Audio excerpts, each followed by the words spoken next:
Saya Abraham Samad. Ayo kita dukung Said Didu lawan aguan dan oligarki. Sahabat saya, Said Didu, yang telah berusaha menyuarakan aspirasi masyarakat untuk keadilan dan kebenaran, dipanggil oleh polisi untuk dimintai keterangan karena pengaduan. Sebagai orang yang tahu dan bersahabat lama dengan Said Didu, saya menyatakan I stand with Said Didu. Terus berjuang. Assalamualaikum warahmatullahi wabarakatuh. Saya Denny Indrayana dari Melbourne mengucapkan selamat berjuang, terus melawan, I stand with Said Didu. Assalamualaikum warahmatullahi wabarakatuh. Saya Eb Saifullah Fatah dan saya stand with Said Didu.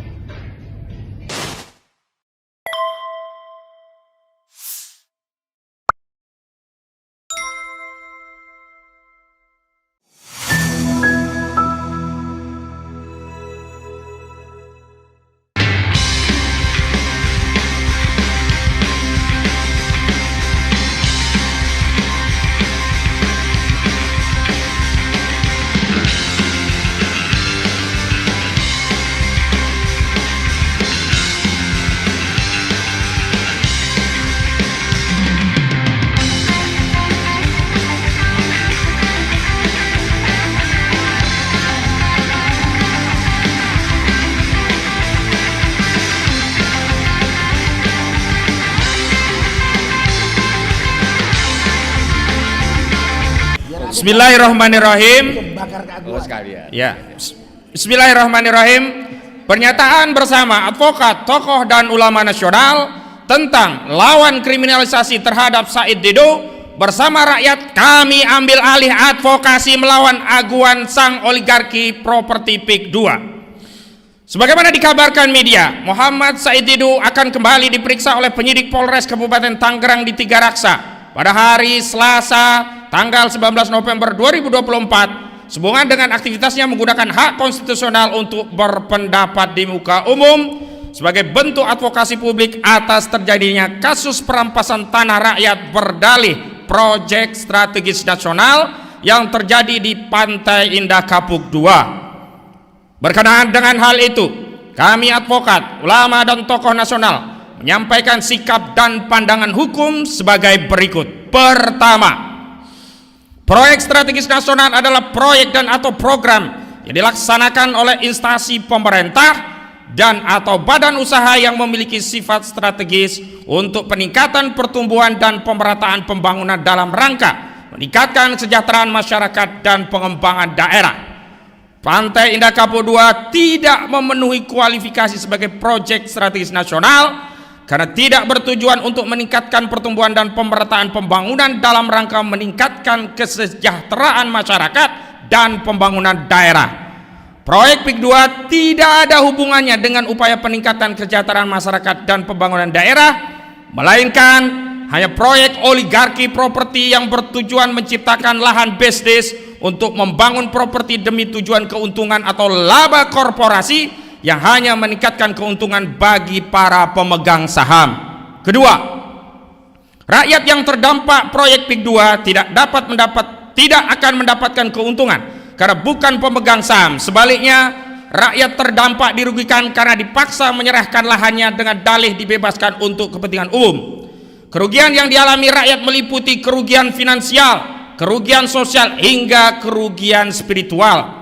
Kerugian spiritual berupa hilangnya syiar dakwah Islam, hilangnya aktivitas ibadah umat Islam, hilangnya syiar maulid, ratiban, pengajian hingga sholat berjamaah karena lokasi terdampak akan digusur dan dijadikan kawasan perumahan elit yang berdampak pada hilangnya masjid, musola, hilangnya perkampungan dan komunitas masyarakat Banten yang coraknya Islami, yang mana nilai kerugiannya tidak bisa dikompensasi dengan nominal uang berapapun jumlahnya atau dengan kompensasi berapapun dan dalam bentuk apapun, apalagi hanya dengan rencana Aguan membangun satu masjid. Ketiga, praktik pembebasan lahan PIK 2 yang menggunakan metode pengadaan lahan untuk kepentingan umum hanya diganti rugi dan dititipkan secara konsinyasi di pengadilan bagi yang menolak, bertentangan dengan Undang-Undang Nomor 2 Tahun 2012 tentang pengadaan tanah untuk kepentingan umum junto Undang-Undang Nomor 6 Tahun 2023 tentang Cipta Kerja. Dalam ketentuan pasal 1 ayat 6 Undang-Undang Nomor 2 Tahun 2012 tentang pengadaan tanah untuk kepentingan umum, ditegaskan bahwa kepentingan umum adalah kepentingan bangsa, negara, dan masyarakat yang harus diwujudkan oleh pemerintah dan digunakan sebesar-besarnya untuk kemakmuran rakyat. Sementara itu, proyek PIK 2 bukanlah proyek untuk kepentingan umum, karena bukan untuk kepentingan bangsa, negara, dan masyarakat yang harus diwujudkan oleh pemerintah dan digunakan sebesar-besarnya untuk kemakmuran rakyat, melainkan hanya untuk kepentingan korporasi properti, untuk tujuan sebesar-besarnya kemakmuran dan kekayaan oligarki properti Aguan dan konco-konconya.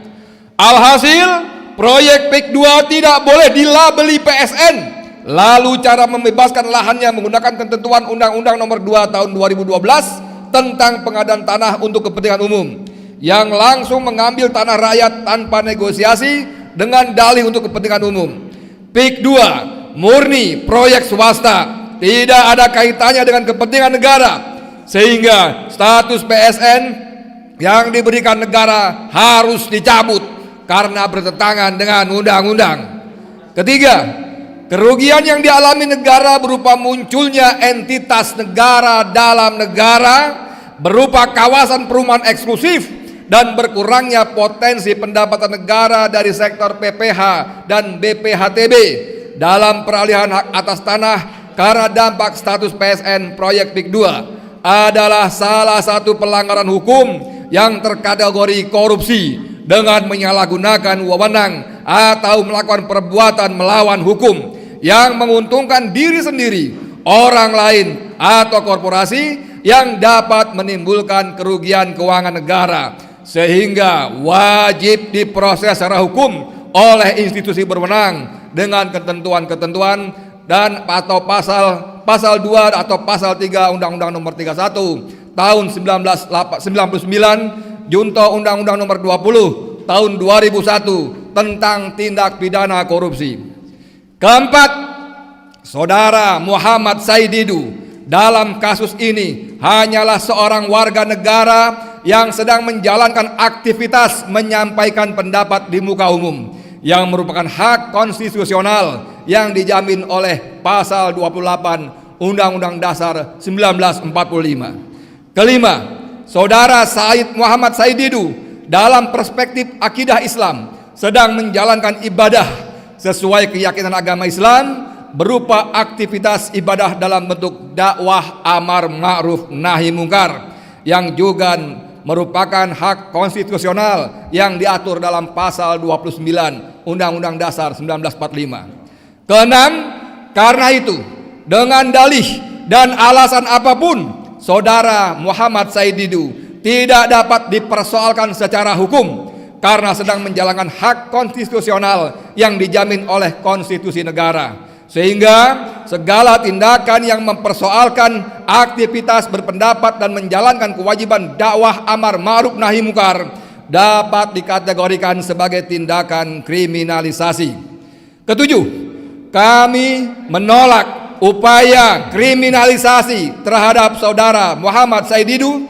Kami menduga kuat bahwa sampai derajat meyakini apa yang menimpa Saudara Muhammad Saididu adalah bagian upaya yang dilakukan Saudara Sugianto Kusumo alias Aguan yang merupakan pengembang di proyek PIK 2 untuk membungkam setiap aktivitas kritik terhadap proyek PIK 2. Karena dalam proyek PIK 2, Saudara Aguan adalah pihak yang paling diuntungkan dari aktivitas bisnis properti di kawasan PIK 2. Berdasarkan hal-hal tersebut sebagaimana dikemukakan di atas, maka kami advokat, ulama, dan tokoh nasional menyampaikan tuntutan sebagai berikut.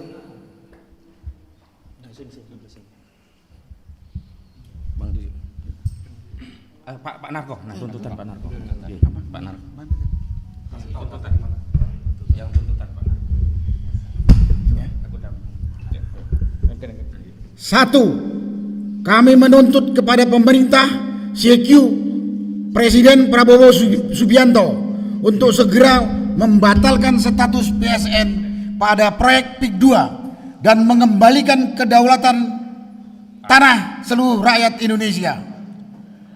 Dua, kami menuntut kepada KPK dan Kejaksaan Agung untuk melakukan penyelidikan dan penyidikan pada proyek PIK 2 atas adanya dugaan korupsi dengan menyalahgunakan wewenang atau melakukan perbuatan melawan hukum yang menguntungkan diri sendiri, orang lain atau korporasi yang dapat menimbulkan kerugian keuangan negara sebagaimana dimaksud dalam pasal 2 dan atau pasal 3 Undang-Undang Nomor 31 Tahun 1999 junto Undang-Undang Nomor 20 Tahun 2001 tentang tindak pidana korupsi Tipikor.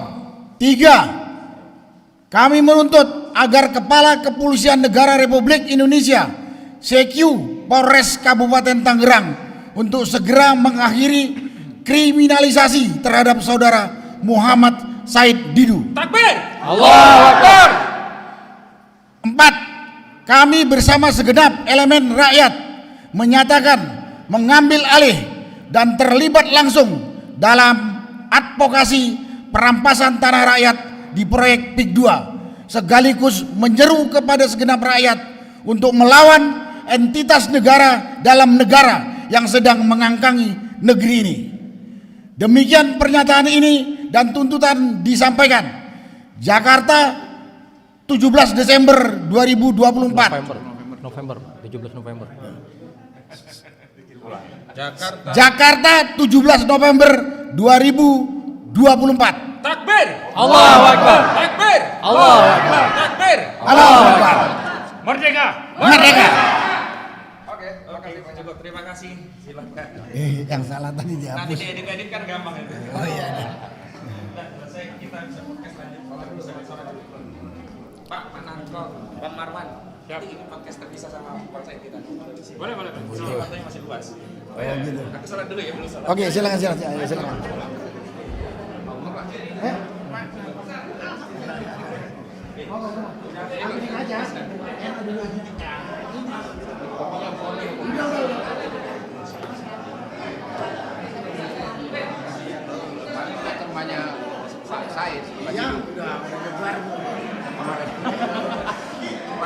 Siang sampai sore.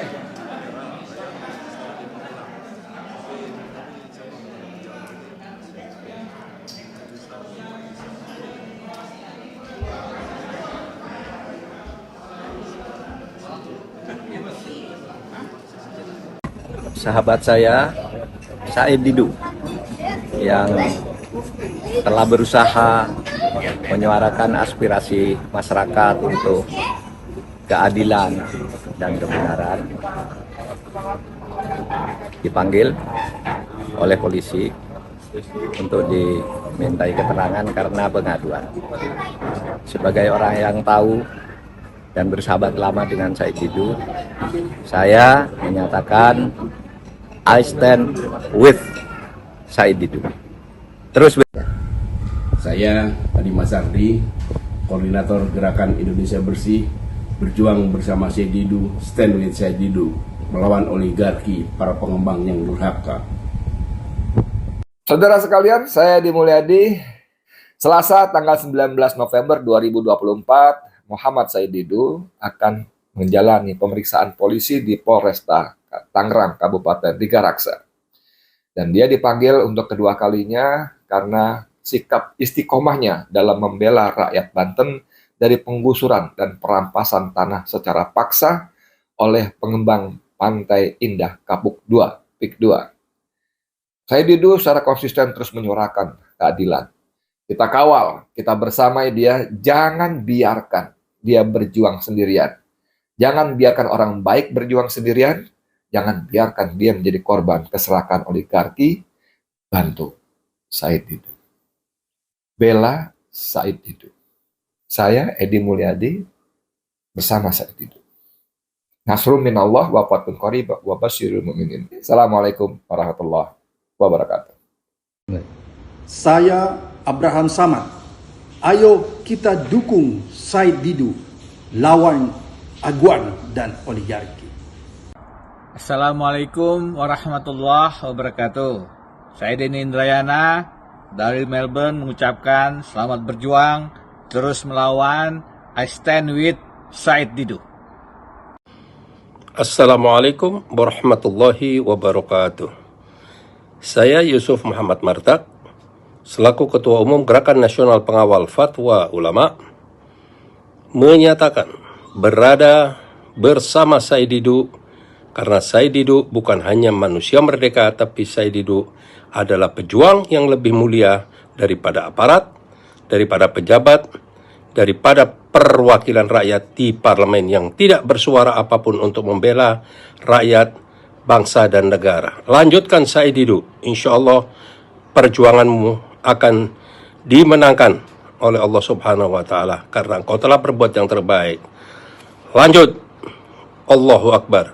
Wassalamualaikum warahmatullahi wabarakatuh.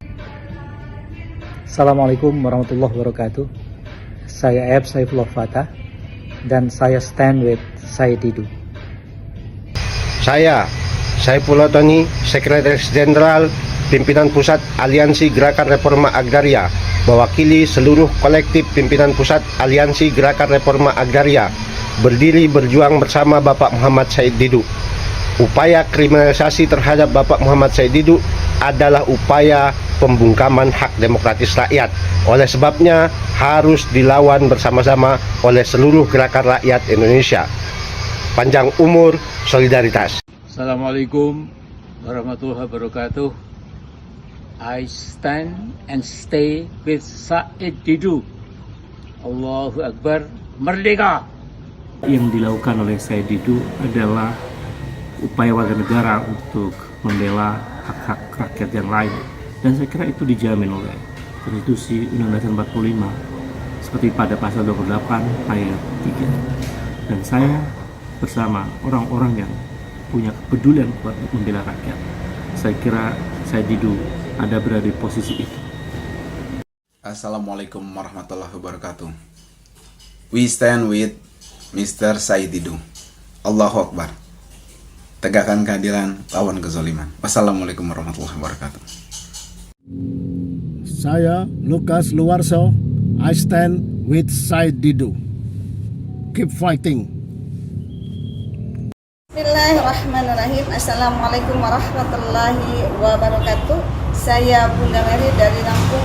I stand with Dr. Said Didu. Saya Profesor Dr. Ikran Nasar Bakti, stand with Dr. Said Didu. Saya Muhammad Cumur Hidayat, Ketua Umum Konfederasi Serikat Pekerja Seluruh Indonesia, stand together with Bapak Said Didu. Kita saling bahu-membahu memastikan melawan segala bentuk penindasan, termasuk kepada kaum buruh dan juga kaum petani yang digusur tanahnya, dan insya Allah kaum buruh bersama perjuangan ini. Merdeka. Assalamualaikum warahmatullahi wabarakatuh. Saya Usman Buton, stand with Dr. Said Didu. Saya Andi Sahrandi. Dengan ini menyatakan I stand with Said Didu. Assalamualaikum warahmatullahi wabarakatuh. Saya Medi Juniarto, I stand with Said Didu. Siap mengawal kepentingan hukum. Assalamualaikum warahmatullahi wabarakatuh. Gua Babe Aldo menyatakan dukungan kepada Bang Said Didu yang tanggal 19 November akan dipanggil polisi lagi terkait permasalahan di PIK 2. I stand with Said Didu. Saya Ahmad Kozinuddin. I stand with Said Didu. Saya Abdullah Al-Katiri, stand with Said Didu. Saya Dr. Syahganda Nenggolan. I stand with Dr. Said Didu. Saya Napoleon Bonaparte. stand with Mr. Said Didu. Assalamualaikum warahmatullahi wabarakatuh. Saya Habib Mohsen Ahmad Alatas, stand with Said Didu. Pemanggilan maupun pelaporan Bung Said Didu oleh pihak kepolisian seharusnya menjadi perhatian khusus dari pemerintah Prabowo. Bagaimanapun juga apa yang dilakukan Said Didu merupakan haknya sebagai warga negara yang melihat bagaimana perilaku oligark ya berpotensi menjadi pelanggaran terhadap konstitusi, pelanggaran terhadap hak asasi manusia yang menindas masyarakat yang akan tergusur di dalam proyek-proyek swasta yang dijadikan PSN. Seharusnya ini diperhatikan oleh semua jajaran di bawah pemerintahan Presiden Prabowo, karena bagaimanapun juga Pak Prabowo sudah menyatakan dalam pidatonya akan bersedia atau rela mati ya demi membela rakyat kecil, demi menegakkan keadilan. Karena itu ini harusnya segera menjadi langkah konkret yang nyata. Demikian, semoga Bung Said Didu lebih kuat di dalam menghadapi persoalan ini, dan semoga masyarakat lainnya terutama aktivis dapat mendukung dan membela Said Didu dalam menghadapi upaya kriminalisasi atas dirinya. Terima kasih.